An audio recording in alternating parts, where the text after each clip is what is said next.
Sir Daniel Michael Blake Day-Lewis is an English actor. He holds both British and Irish citizenship.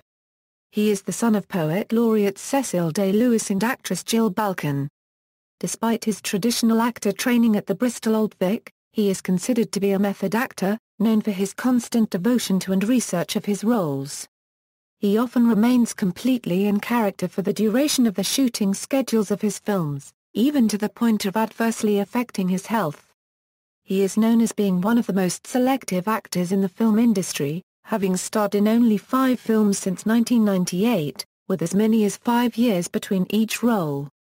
Day-Lewis is one of the most acclaimed actors of his generation and has earned numerous awards, including 3 Academy Awards for Best Actor, for his portrayals of Christy Brown in My Left Foot, Daniel Plainview in There Will Be Blood, and Abraham Lincoln in Lincoln. He is the only male actor in history to garner 3 wins in the lead actor category, and one of only 3 to win 3 Oscars.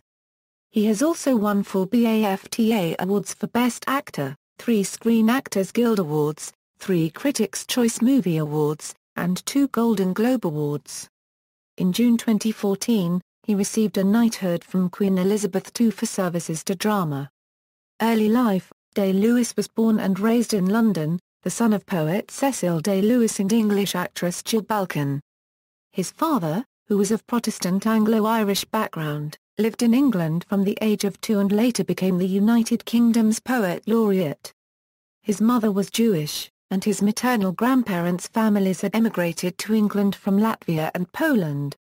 His maternal grandfather, Sir Michael Balcon, an important figure in the history of British cinema, was the head of Ealing Studios. 2 years after his birth, the family moved to Crooms Hill, Greenwich, southeast London, where Day-Lewis grew up along with his older sister, Tamsin Day-Lewis, who became a documentary filmmaker and television chef. Living in Greenwich, Day-Lewis found himself among tough South London children, and, being of part Jewish ancestry and posh, he was often bullied. He mastered the local accent and mannerisms and credits that with being his first convincing performances. Later in life, he was known to speak of himself as very much a disorderly character in his younger years, often in trouble for shoplifting and other petty crimes. In 1968, Day-Lewis' parents, finding his behavior to be too wild, sent him to the independent Sevenoaks School in Kent as a boarder. Though he detested the school, he was introduced to his 3 most prominent interests: woodworking, acting, and fishing. His disdain for the school grew, and after 2 years at Sevenoaks, he was transferred to another independent school, Bedales in Petersfield, Hampshire, which his sister attended, and which had a more relaxed and creative ethos. The transfer led to his film debut at the age of 14 in Sunday Bloody Sunday, in which he played a vandal in an uncredited role. He described the experience as heaven, for getting paid £2 to vandalize expensive cars parked outside his local church. For a few weeks in 1972, he and his parents and sister lived at Lemons, the North London home of Kingsley Amis and Elizabeth Jane Howard. Cecil Day-Lewis had cancer, and Howard invited the family to Lemons as a place they could use to rest and recuperate. Cecil died there in May that year. Leaving Bedales in 1975, Day-Lewis's unruly attitude had faded and he needed to make a career choice. Although he had excelled on stage at the National Youth Theatre in London, he applied for a 5-year apprenticeship as a cabinet maker, but was rejected due to lack of experience. He was then accepted at the Bristol Old Vic Theatre School, which he attended for 3 years, eventually performing at the Bristol Old Vic itself. At one point he played understudy to Pete Postlethwaite, with whom he would later co-star in the film In the Name of the Father. Career: 1980s. During the early 80s, Day-Lewis worked in theatre and television, including Frost and May and How Many Miles to Babylon? For the BBC. 11 years after his film debut, Day-Lewis continued his film career with a small part in Gandhi as Colin, a street thug who bullies the title character, only to be immediately chastised by his high-strung mother. In late 1982 he had his big theatre break when he took over the lead in Another Country. The following year, he had a supporting role as the conflicted, but ultimately loyal first mate in The Bounty, after which he joined the Royal Shakespeare Company, playing Romeo in Romeo and Juliet and Flute in A Midsummer Night's Dream. In 1985, Day-Lewis played a gay man in an interracial relationship in the film My Beautiful Laundrette, set in 1980s London during the period when Margaret Thatcher was Prime Minister. Day-Lewis gained further public notice with A Room with a View. Set in the Edwardian period of turn of the 20th century England, he portrayed an entirely different character, Cecil Vyse, the proper upper-class fiancé copyright of the main character. In 1987, Day-Lewis assumed leading man status by starring in Philip Kaufman's adaptation of Milan Kundera as The Unbearable Lightness of Being, co-starring Lena Olin and Juliette Binoche, where he portrayed a Czech surgeon whose hyperactive sex life is thrown into disarray when he allows himself to become emotionally involved with a woman. During the 8-month shoot he learned Czech and first began to refuse to break character on or off the set for the entire shooting schedule. During this period, Day-Lewis and other young British actors of the time, such as Gary Oldman, Colin Firth, Tim Roth, and Bruce Payne, were dubbed the Brit Pack, a nickname based on the Brat Pack of the US. Day-Lewis threw his personal version of method acting into full throttle in 1989 with his performance as Christy Brown in Jim Sheridan's My Left Foot, which garnered him numerous awards, including the Academy Award for Best Actor. He prepared for his role by frequent visits to Sandymount School Clinic in Dublin, where he formed friendships with several people with disabilities, some of whom had no speech. During filming, he refused to break character. Playing a severely paralyzed character on screen, off-screen Day-Lewis had to be moved around the set in his wheelchair, and crew members would curse at having to lift him over camera and lighting wires, all so that he might gain insight into all aspects of Brown's life, including the embarrassments. It was rumored that he had broken 2 ribs during filming from assuming a hunched-over position in his wheelchair for so many weeks, something he denied years later at the 2013 Santa Barbara International Film Festival. Day-Lewis returned to the stage in 1989 to work with Richard Eyre, in Hamlet at the National Theatre, London, but collapsed in the middle of a scene where the ghost of Hamlet's father first appears to his son. He began sobbing uncontrollably and refused to go back on stage. He was replaced by Jeremy Northam, who finished the performance word and action perfect and received a standing ovation. Ian Charleson then formally replaced Day-Lewis for the rest of the run, except that ill health forced Northam to stand in again many times. Although the incident was officially attributed to exhaustion, Day-Lewis later claimed to have seen the ghost of his own father. He has not appeared on stage since. The media attention following his breakdown on stage contributed to his decision to eventually move from England to Ireland in the mid-1990s to regain a sense of privacy amidst his increasing fame. 1990s. In 1992, 3 years after his Oscar win, The Last of the Mohicans was released. Day-Lewis's character research for this film was well publicized. He reportedly underwent rigorous weight training and learned to live off the land and forest where his character lived, camping, hunting and fishing. Day-Lewis also added to his woodworking skills and learned how to make canoes. He even carried a long rifle at all times during filming to remain in character and learn how to skin animals.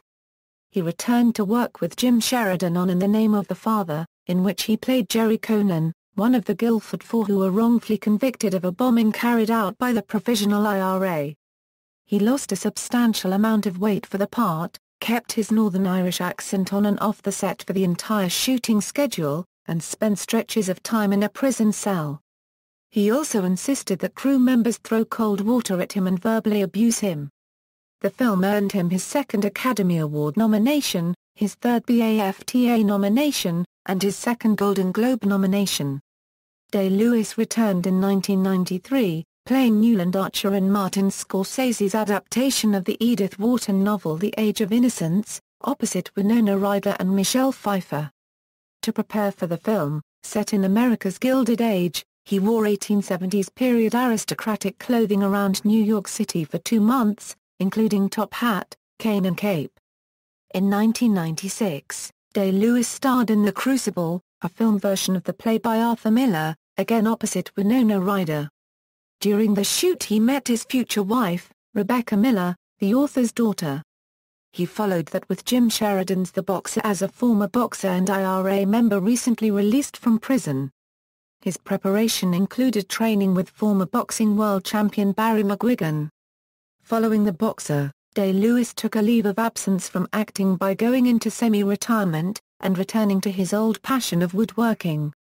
He moved to Florence, Italy, where he became intrigued by the craft of shoemaking, eventually apprenticing as a shoemaker. For a time his exact whereabouts and actions were not made publicly known. Day-Lewis has declined to discuss this period of his life, stating that it was a period of my life that I had a right to, without any intervention of that kind. 2000s, after a 5-year absence from filming, Day-Lewis returned to act in the multiple Academy Award-nominated film Gangs of New York, directed by Scorsese and produced by Harvey Weinstein.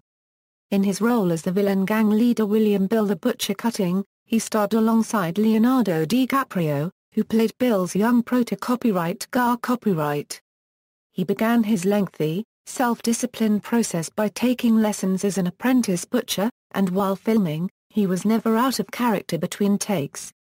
At one point during filming, having been diagnosed with pneumonia, he refused to wear a warmer coat or to take treatment because it was not in keeping with the period. However, he was eventually persuaded to seek medical treatment. His performance in Gangs of New York earned him his 3rd Academy Award nomination and won him the BAFTA Award for Best Actor in a Leading Role.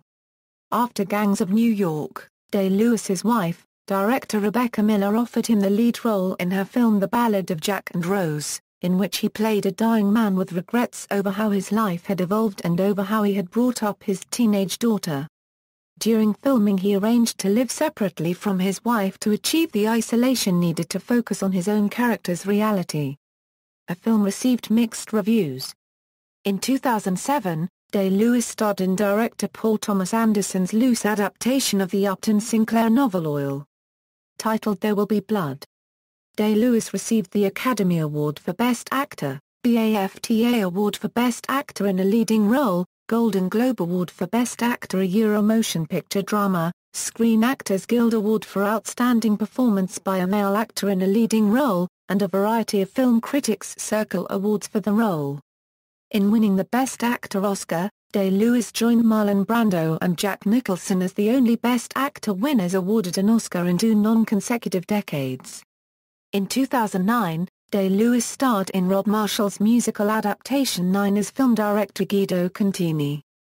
Day-Lewis was nominated for the Golden Globe Award for Best Actor a Euro Motion Picture Musical or Comedy and the Satellite Award for Best Actor a Euro Motion Picture Musical or Comedy for his role, as well as sharing nominations for the Screen Actors Guild Award for Outstanding Performance by a Cast in a Motion Picture and the Broadcast Film Critics Association Award for Best Cast and the Satellite Award for Best Cast a Euro Motion Picture with the rest of the cast members.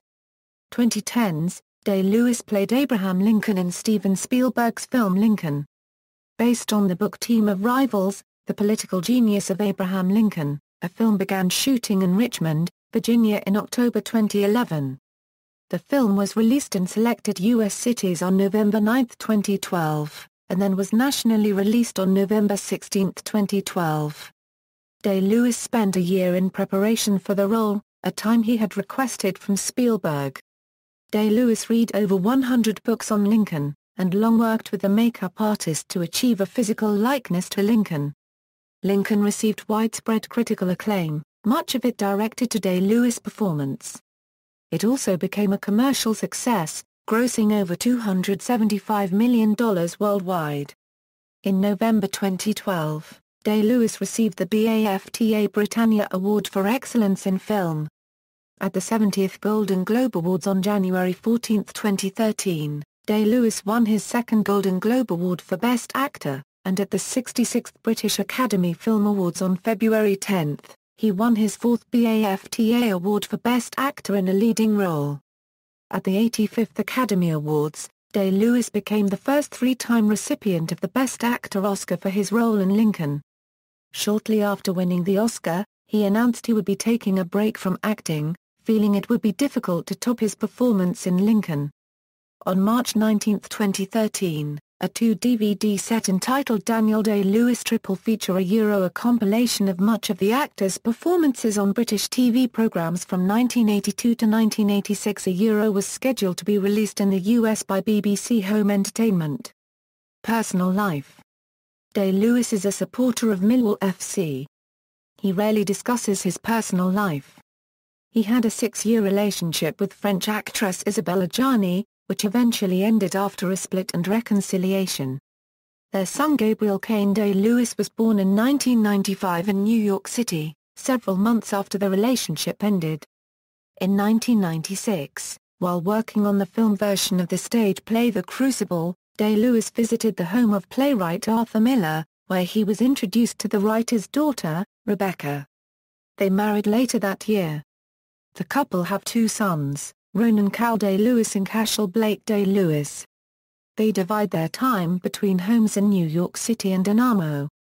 Day-Lewis became an Irish citizen in 1993, and currently holds British and Irish dual citizenship. He stated, "I do have dual citizenship, but I think of England as my country. I miss London very much, but I couldn't live there because there came a time when I needed to be private and was forced to be public by the press. I couldn't deal with it." On July 15, 2010, Day-Lewis received an honorary doctorate in letters from the University of Bristol, in part because of his attendance of the Bristol Old Vic Theatre School in his youth. Day-Lewis has stated that he had no real religious education, and that he supposes he is a die-hard agnostic. In October 2012, he donated to Oxford University papers belonging to his father, the poet Cecil Day-Lewis, including early drafts of the poet's work and letters from actor John Gielgud and literary figures such as W. H. Auden, Robert Graves, and Philip Larkin. In June 2014, Day-Lewis was knighted in the 2014 Birthday Honours for services to drama. Filmography, film, television, awards and nominations. See also, List of actors who won the Academy, BAFTA, Golden Globe, SAG, and Critics' Choice Award for a single performance, List of actors with 2 or more Academy Awards in acting categories, List of people on stamps of Ireland, references. External links, media related to Daniel Day-Lewis at Wikimedia Commons, Daniel Day-Lewis at the Internet Movie Database.